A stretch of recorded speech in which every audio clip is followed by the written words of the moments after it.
what did you feel like was the difference late in the second half when UNO came closer and threatened, y'all were able to create that separation? Well, at the beginning of the second half, we came out and they made a great run, which I was concerned about. Hit a 3 right off. We go 0 for 10, our first 10 shots, and they're just chipping away at. But when we got back control of it, we made another run, and then we went to a 3-2 zone. We went to our purple, which is a 3/4 court press, and into our little 3-2 zone. And because of that, we're able to stretch it back out. And then they hit a 3. We were up 10 and they hit a 3 because we don't make a good decision on the other end with the basketball and try to make a play that we don't need to.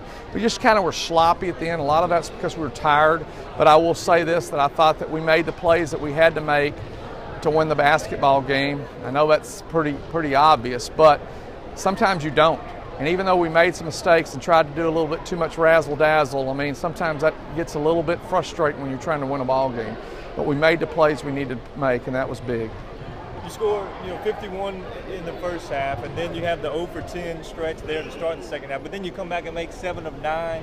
Is there something that really gets this offense going, and then at times is there stuff that really... Well, I really believe it when we defend better, we're a lot better. I think one of the things, I thought that Jalen West had 8 rebounds. I thought he did a great job, and he had many in the second half. And I tell you what, Zeke Woodley rebounded a lot better. Matt Killian did a lot better job, and he had a huge lift, gave us a huge lift and attacked the bucket and did some really good things. And we've got to have him doing that because you've got to get buckets from somewhere else besides just Zeke and Jalen. And they were extremely physical with Zeke. I mean, it was just a very, very physical game, and we've got to try to get him untracked, and it was pretty frustrating, but for him. But I think that the biggest thing is play free-flowing on offense, and that was why we scored 52 points in the first half. We didn't call too much; we just ran it up the floor, and people got where they're supposed to. And basketball players made basketball plays, and smart coaches get out of the way when they're doing that. In the second half, I felt like we got stagnant, and we started thinking too much instead of just playing. What you're the number 4 seed after Corpus Christi won today. How important was it to get this win just for a little momentum boost going? We needed to win, and you get worried about seeds. Look, you got to beat. My dad always said you got to beat them all to win the thing anyway. So you can't be worried about it. I worry about matchups more than I worry about seeds. And we got a tough matchup. Well, the first game 5 and 8. That will be a tough one. I mean, it could be McConathy and New Orleans. We'll be playing the same game over that you just saw.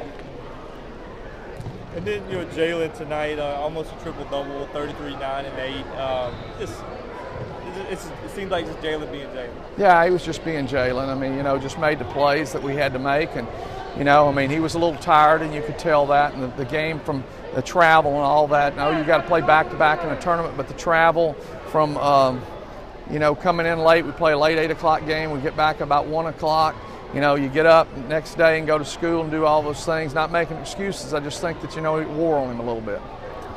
It wore on him, and he had 33, 9, and 8. Well, that means that he's really good under adverse conditions. At the end, I felt like that I know he made the plays. How many free throws he missed? 1? Okay, so, we can never, I know this, that it's like when Will Mosley left. Life after Jalen will be tough. Life after Will Mosley was tough. Life after Zeke Woodley's tough. Life after every player is tough. DeQuan Hicks, Bryson, you just got to adjust and keep going. Talk about senior day and what that means. It's really big, and this thing was pretty special. For me personally, Marvin Frazier, I love him to death. He's a great kid. Not that I don't love all my other guys, but he's just a wholesome, good young man that's awesome family. Zawali, Louisiana, came to Northwestern. That's huge. Matt Labata, a guy that really never got to play, but he's happy to be a part. Paxton Guest, happy to be here. Family member in the program. Another example of my family's legacy in this program. And Ryan King, a guy that's battled it. He's had a broken finger. He came in, he played, he competed, and then Trey McCory. A guy that battles so many different things, but yet he's so excited to be a part of this team. And we never should ever. He really keeps things in check for me because every day he's got a smile on his face and think about he's just thankful he has what he has. He doesn't let his handicap prevent him from being who he is. Coach, I'm also working